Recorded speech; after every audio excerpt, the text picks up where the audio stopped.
Hallelujah. Welcome to another great episode on Addict's Hope. This is going to be a story of, it's about me and my family, how God, it's not my biological family by no means, but it is my family through and through. Um, I hope what it brings out is um,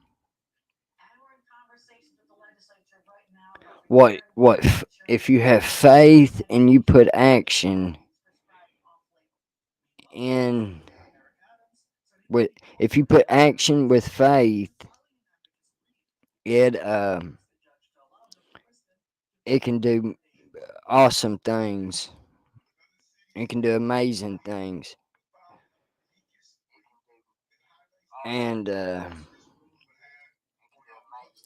if you're new to this channel, if you don't care, hit the subscribe button or whatever button it is. Um, I'm going to be presenting. I mean, I cried when I seen this, and I don't know what it was in me that I seen it, and I had to read it twice for the simple thing that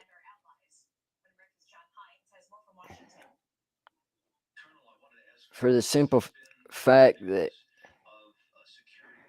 how it touched me. I think God showed it to me, and it's all God. This whole situation that I'm going to explain to you. This was all God. It was nothing to do with man. Was in this situation. Let me turn this TV down.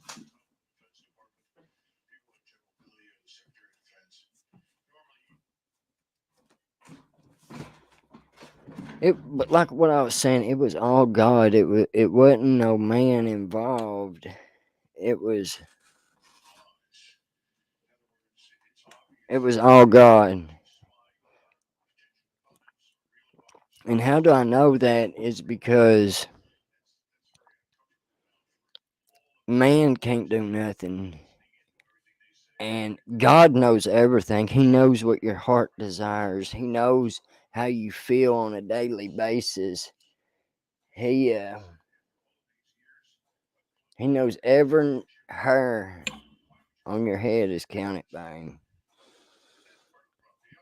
But let's read this. And this is who I consider my dad, really, one of them. But I hope he's having a great time on with his family and everything. Because I mean, these people are a blessing. I think in one of my episodes, I told you all that I told somebody that they have too much Jesus, and this is them. This will show you. I hope this story will show you that anything is possible with God. Anything. Uh, don't give up on God, and He will make sure that He does not give up on you. But here it is. It says, as I sat beside the pool this morning reading the great doctrine of the Bible by William Evans, I was reflecting on the doctrine of faith. I reflected on Angie and I's life together. That's his wife. We wanted children, but due to a medical issue, we could not have any of our own, according to the doctor. Yet we believe we could with God, because all things are possible with God. Yet we had no results for 10 years, but we still believe. And then God placed us in a church through a series of events that through the lens of the world seemed terrible. We continued in the faith by praying and speaking prophecy, those things we hoped for. Then God placed a young man in our life who struggled with addiction, who subsequently got saved, yet the addiction held him in captivity, not unlike the Israelites while in Babylon. Angie and I mentored him and canceled canceled with him using the world's definition, but in God's view, we did as we were called to him. I might sound awful reading this because I can't read too good. And it goes on to say, then thought another series of events that seemed bad that some young man came to me at Friday night coffee house event and said to me, Brother Ken, you have always loved me. Will you take care of our son while we get better? He was speaking of he and his wife, then his wife.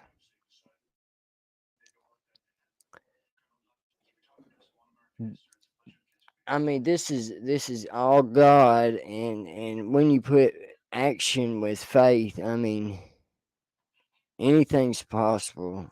I mean, I can't stress that enough.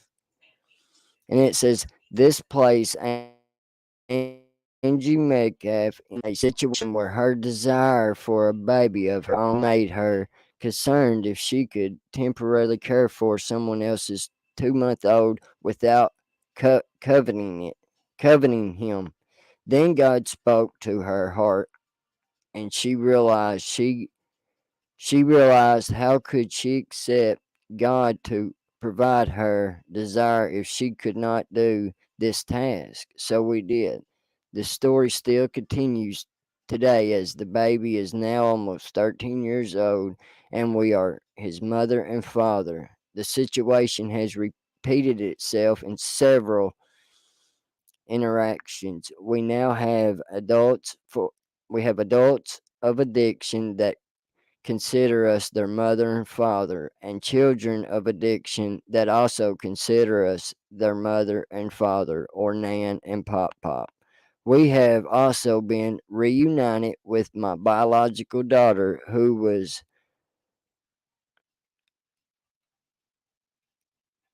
al- alienated from me because of the after effect of my own addiction. God is a good God of deliverance, and He is a promise keeper. But if we limit our faith, believing that God can, but He must do it the way we imagine, we will find out dreams remain unfulfilled. We must be willing to put the Isaac of our dreams on the altar of God's plan and surrender our will to His will before we can truly expect the fulfillment of our heart's desire. My quiver is full, and so is my heart. This is the doctrine of faith lived out. I thank God that He give us all a measure of faith. I mean, that. It touched me today. It touched me, and it just goes to show you, and to reflect on a portion of what he said. I mean, just to hear that coming from him, because I don't know about anybody else, but for me, I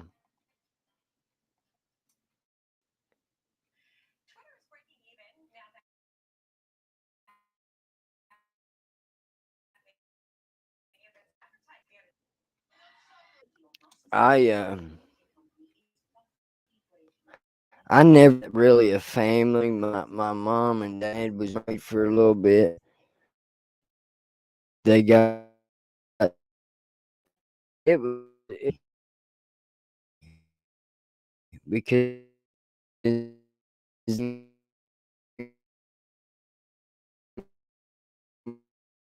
anybody to know.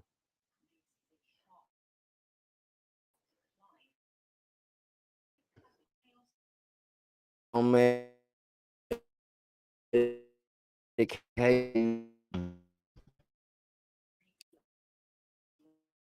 I learned school to get rid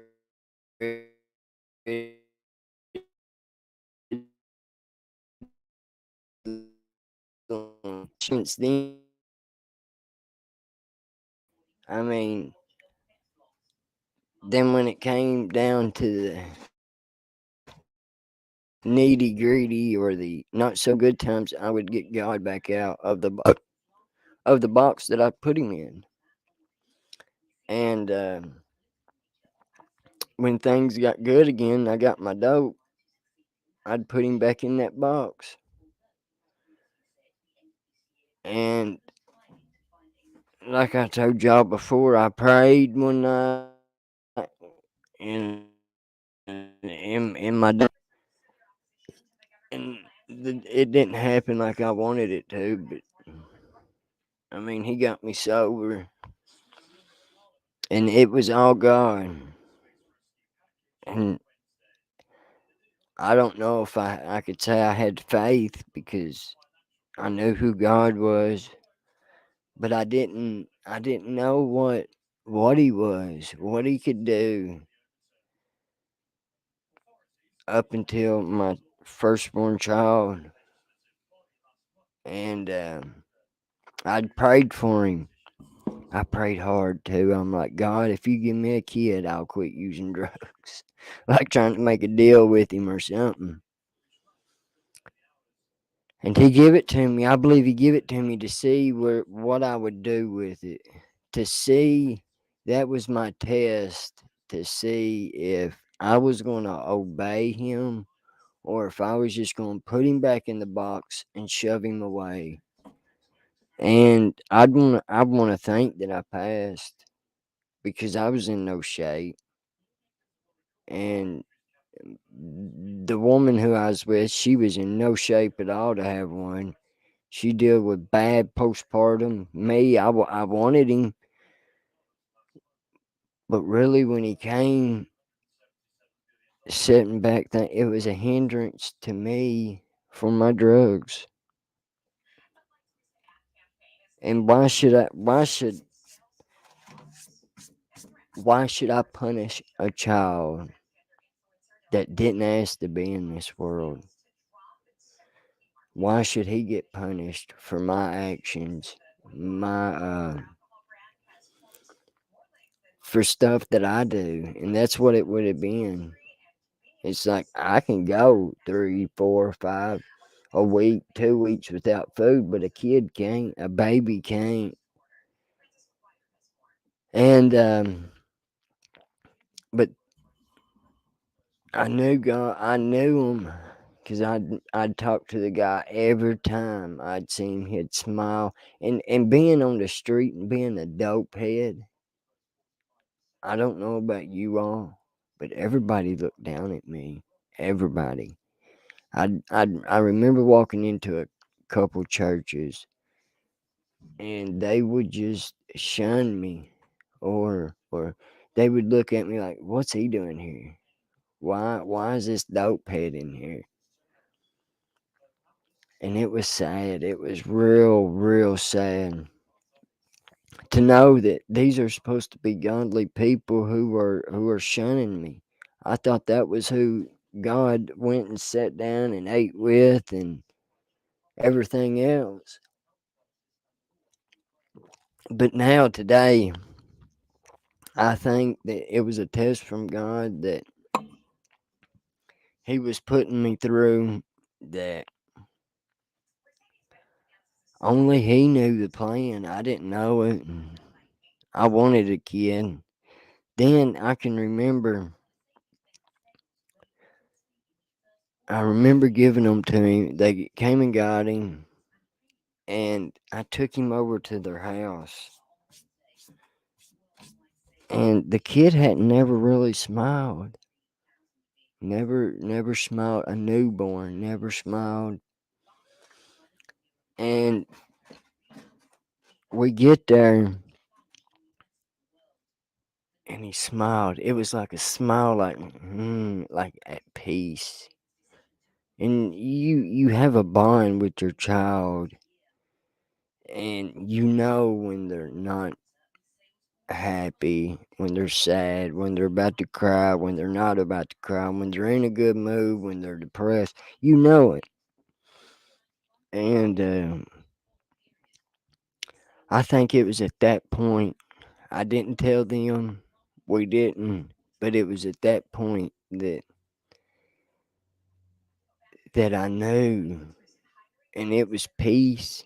Peace came over us, and I didn't really think about it again until we went to sign the adoption paper, and it was so heartbreaking. I can remember it was so hard.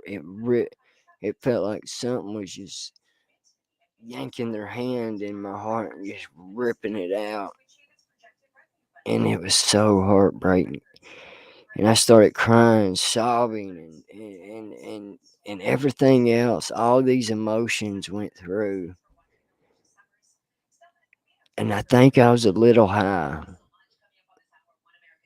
And but I can remember walking up to the guy, and he gave me a hug, and I was crying, and it was peace. It was peace, and it wasn't the guy. It was Jesus through him that was showing me it's okay. It's okay. He's gonna be okay. He's gonna be more okay now than what he would have been with you. Because all I am is I'm going to mess things up. I'm going to probably, if I don't do it now, it's going to be harder later when I do have him and spend a bunch of time with him rather than just going ahead and getting it done with. And I thank God every day that I did. And I was accused, oh, you sold your kid. How much did you get out of your kid? And when I look at people and say, "Man, I didn't sell my kid," they about looked at me like, "You're lying. You're lying to me." They just couldn't believe that. I don't know if they didn't believe in something higher up that even brought this kid. And I think that was my test to see what I would do. And I think that followed me all the way up until I had another child. I think that was a test of God saying, "What are you going to do here at this moment? What are you going to do at this moment?" And I think that he knew I was going to, and I prayed so hard for him that he was probably like, he done the right thing. Later on, we're going to put another one in his life that he'll be able to enjoy. And I have. I prayed again for another one. And it's awesome.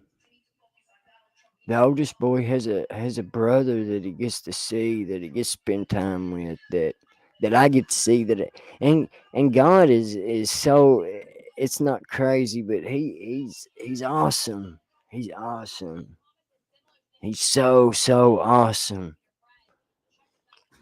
And some days when I pray, I don't think I'm getting to him. It's like here lately, I feel like when I pray, I'm not getting through. When when I ask him something, he don't answer. But I don't think it's the time right now for him to answer. And sometimes I feel like, am I living a good enough life for him? to be able to take me when the time comes. Will I make it to heaven? I mean, I don't want to go to hell. Hell is a real place, and I don't want to have demons in me that's going to torment my mind. That's going to run me instead of me letting God run me.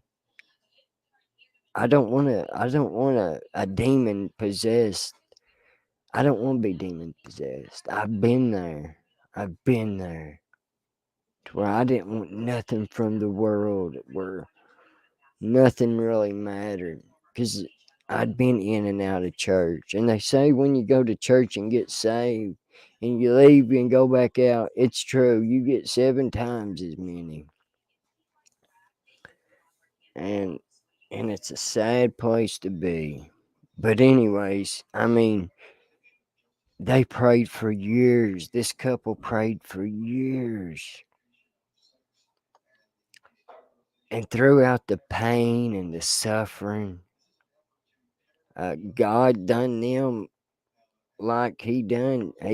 They're like a Job doing, is what I interpreted it as. And because what God gives, he can take. And he'll put you through tests. And I'm just so grateful. I got a family that really loves me, that I believe really loves me. I got a wife that I really believe that loves me. I have a child that I don't have to wake up wonder where my next fix is coming from to be able to have enough strength to take care of him. It's sad, really. But yeah, God has been so good to me, so good to me, so good to me. And I he's just been so good to me. I do have falls. I think about my smoking. Is that going to hinder me? I think about is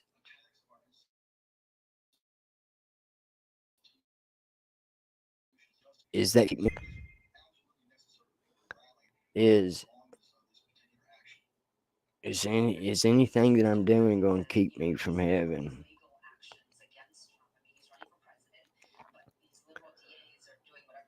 But that's just a small little story I wanted to share today. That I seen that and I just relived it. I pictured it and I can remember it.